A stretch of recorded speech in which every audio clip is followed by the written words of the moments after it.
आपली कढीपत्ता चटणी आहे, लसूण खोबरा चटणी, शेंगदाणा, कारळा, जवस या सगळ्या चटण्या आहेत आणि चटण्या आम्ही टेस्ट करायला देतो आणि मगच घ्या म्हणतो लोकांना। मग मसाले आहेत, गोडा मसाला आहे, चिकन आहे, मिसळ, मालवणी आहे, फिश फ्राय मसाला आहे, कोल्हापुरी आहे, सावजी, सोलापुरी गरम मसाला, बिर्याणी, संडे मसाला आहे, किचन किंग आहे, छोले मसाला आहे, सांबर मसाला आहे, पावभाजी आहे, मटण आहे, जैन मसाले पण आपण ठेवतोय। मध्ये माझा एक व्हिडिओ झालेला होता शिवारमध्येच, त्याचा मला खूप प्रतिसाद मिळालेला आहे। लोक बघतात, त्यांचा नवीन उद्योग चालू करण्यासाठी पण मला त्यांचा फोन येत असतो। मित्रांनो नमस्कार, मी सध्या वाई या ठिकाणी आलेलो आहे आणि हा महाबळेश्वरकडे जाणारा रस्ता आहे। तुम्हाला शुद्ध हळद घ्यायची असेल तर कुठे घ्यायची याची माहिती आपण आता या व्हिडिओमध्ये घेऊ। आपण आता सोनाई शेतकरी हळद मसाले उद्योगामध्ये आलेलो आहोत आणि आपल्यासोबत या शेतकरी महिला आहेत, त्यांच्यासोबत चर्चा करून या ठिकाणी कुठल्या कुठल्या प्रकारची हळद मिळते आणि अजून कुठले कुठले साहित्य मिळते ते आपण जाणून घेऊ। तुम्ही बघू शकता इथे मोठा यांचा स्टॉल आहे, शेतकरी उत्पादक कंपनी त्यांनी सुरू केली। ताई नमस्कार, आपलं स्वागत आहे, आपला परिचय द्या। माझं नाव प्रिया सागर जमदाडे, पुणे महाबळेश्वर रोडवर माझं दुकान आहे आणि आपली हळद एकदम ऑर्गॅनिक असते आणि इथे माझी मशीन आहे, मी स्वतःची मशीनच घेतलेली आहे। कारण बऱ्याच वेळेला काय होतं की आपण बाहेर दळायला देतो, त्यामध्ये मग थोडंफार मिक्सिंग व्हायची शक्यता असते, म्हणून आम्ही स्वतःची मशीनच खरेदी केलेली आहे की आम्ही स्वतः दळतो आणि त्याचं मग हे करत असतो, विकतो। मग तुम्ही या उद्योगाला सुरुवात कधी केली होती? या उद्योगाला सुरुवात माझ्या सासूबाईंनी 2012 साली केलेली। मग तेव्हा आम्ही छोटंसं आपलं कॉटवर दुकान आमचं शॉप होतं, नंतर त्यामध्ये वाढ करत करत आम्हाला चांगल्या प्रतीचा माल दिल्यामुळे लोक भरपूर आमच्याकडे यायला लागली आणि त्याच्यामुळे आमचा मोठा उद्योग होत गेला आणि यातूनच मग हे एवढं मोठं दुकान आमचं झालेलं आहे। एकतर हळद आहे आपली ही घरची आहे आणि आपण गाठीची हळद पण ठेवतो की जी गोल गोल असते आणि ती जास्त प्रमाणात मिळत नाही, पण आपण ते कस्टमरला हवीच असते म्हणून आपण ते दळायला ठेवतो।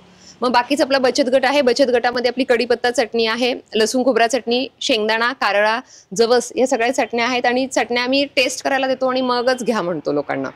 मग मसाले आहेत, गोडा मसाला आहे, चिकन आहे, मिसळ, मालवणी आहे, फिश फ्राय मसाला आहे, कोल्हापुरी आहे, सावजी, सोलापुरी गरम मसाला, बिर्याणी, संडे मसाला आहे, किचन किंग आहे, छोले मसाला आहे, सांबर मसाला आहे, पावभाजी आहे, मटण आहे, जैन मसाले पण आपण ठेवतोय। आता जैन लोक कांदा लसूण खात नाहीत म्हणून त्यांच्यासाठी सेपरेट मसाले करतोय। चाट मसाला आहे, चहा मसाला आहे आणि बाकी मग पापड लोणची पण आहेत आपल्याकडे।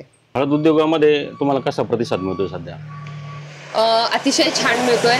अगदी मध्ये माझा एक व्हिडिओ झालेला होता शिवारमध्येच, त्याचा मला खूप प्रतिसाद मिळालेला आहे। लोक बघतात, त्यांचा नवीन उद्योग चालू करण्यासाठी पण मला त्यांचा फोन येत असतो आणि बऱ्याच जणांना माहिती, त्यामुळे मी आता कुरिअर सेवा पण चालू केलेली आहे, त्यामुळे लोक मला फोन करून मागवतात पण माल माझ्याकडून भरपूर। आपला नंबर सांगा। 98 34 22 69 10। हे ॲक्च्युली माझे सासू सासरे आणि मी, आम्ही हे तिघं जण दररोज बघत असतो। माझे मिस्टर बँकेत आहेत पण तरी ते दररोज आम्हाला सकाळची मदत, म्हणजे दुकान उघडणे, ऊस तोडून आणणे, आमचं गुऱ्हाळ पण आहे त्यामध्ये मदत करतात आणि दिवसभर आम्ही तिघं जण हे दुकान हँडल करत असतो। तुम्ही मुख्य तुमचा जो हळद उद्योग आहे, साधारण कशी कॅपॅसिटी आहे, किती हळद तुम्ही तयार करता तिथे? आमची 2-1 टन तरी हळद जाते वर्षाला। एका वर्षामध्ये? हा, वर्षामध्ये। बरं, इथल्या साताऱ्याच्या हळदीचं वैशिष्ट्य काय आहे? आमच्याकडे शेलमची हळद तयार होते, 2 असतात, राजापुरी आणि शेलम। शेलममध्ये जरा कुरकुमीन जास्त असतं, क्वालिटी चांगली असते। आम्ही शेलमची हळद तयार करतो आणि सगळी प्रोसेस आम्ही स्वतः शेतामध्येच आमच्या होत असते, म्हणजे ते उखळवणे, वाळवणे आणि आम्ही इथेच दळत असतो। हा कांदा मसाला आहे, हा आम्ही घरी केलेला कांदा मसाला आहे। त्याच्यावर आम्ही लेबल वगैरे नावं टाकलेली आहेत की जेणेकरून फोन नंबर टाकलेले आहेत की तुम्ही आम्हाला कॉल करू शकता।